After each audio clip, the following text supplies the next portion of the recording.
পৰজনমৰ শুভ লগনত যদিহে আমাৰ হয় দেখা,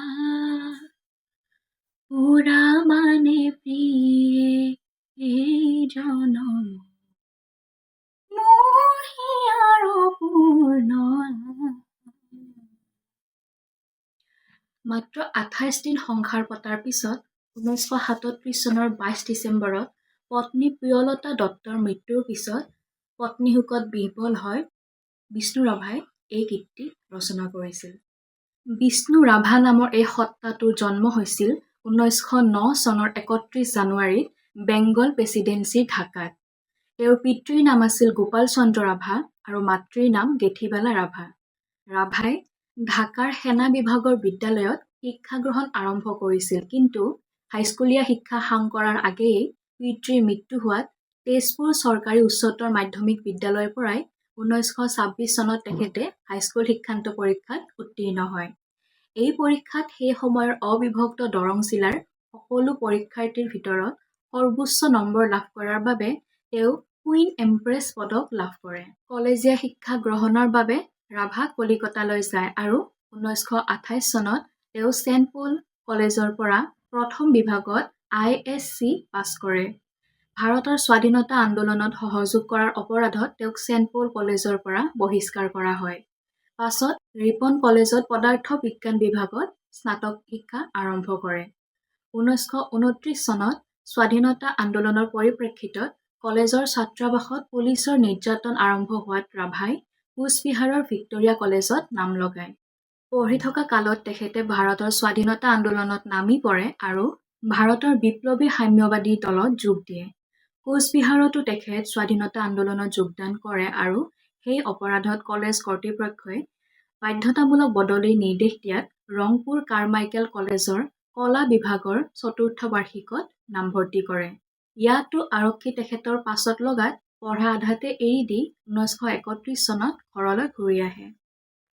ৰংপুৰ কলেজত পঢ়ি থকা কালতে ৰাভাই মাধৱ চন্দ্ৰ বেজবৰুৱাৰ দ্বাৰা সম্পাদিত বাঁহী আলোচনীৰ চিত্ৰলেখা বিভাগটো পৰিচালনা কৰিছিল আৰু আবাহন আলোচনীত প্ৰবন্ধ পাতি লিখা-মেলা কৰিছিল।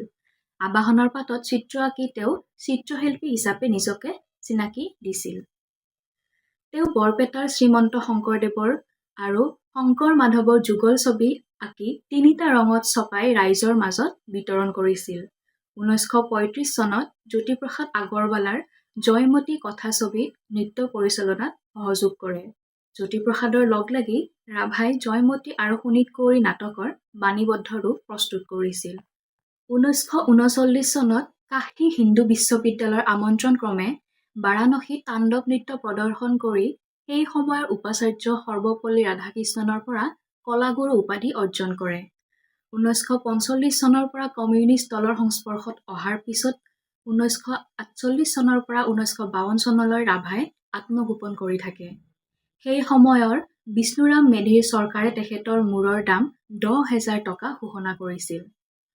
ৰাভা অসমীয়াৰ লগতে বড়ো, ৰাভা, হিন্দী, ইংৰাজী, বেংগলী আদি কেইবাটাও ভাষাৰ বক্তা আছিল।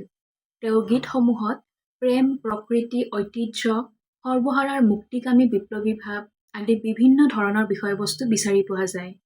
১৯২৮ চনত কলিকতাত পঢ়ি থকা কালত ৰাছিয়াৰ বিখ্যাত বেলে নৰ্তকী আনা পাভলোৱাৰ নৃত্য দেখি অনুপ্ৰাণিত হৈছিল আৰু কলেজ এৰাৰ পাছত তেওঁ কিছুদিন বৰপেটাত থাকি সত্ৰীয়া নৃত্যশৈলী আয়ত্ত কৰে। ১৯৩১ চনৰ জানুৱাৰী মাহত তেজপুৰৰ বাণ ৰংগমঞ্চত ৰাভাই হৰগৌৰী নৃত্য প্ৰদৰ্শন কৰি প্ৰশংসা লাভ কৰে। অসমৰ জনজাতীয় নৃত্যৰ পৰা আৰম্ভ কৰি দাক্ষিণাত্যৰ বিভিন্ন প্ৰাচীন নৃত্যমূৰ্তিৰ ভগ্নাৱশেষলৈকে অধ্যয়ন কৰি নৃত্যৰ বিভিন্ন মুদ্ৰা আৰু শৈলী সংগ্ৰহ কৰিছিল আৰু তাৰে চিত্ৰ অংকন কৰিছিল। তেখেতৰ অভিনীত বোলছবি এৰাবাটৰ সুৰ, প্ৰতিধ্বনি, চিৰাজ আদি উল্লেখযোগ্য।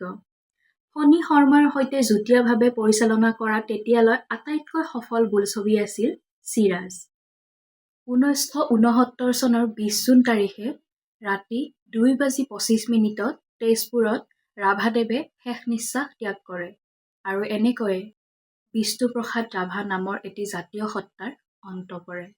আজি ২০ জুন তাৰিখ ৰাভা দিৱসৰ দিনা এই বিষ্ণু ৰাভা নামৰ জাতীয় সত্তাটোক আমি শ্ৰদ্ধাৰে সোঁৱৰিছোঁ।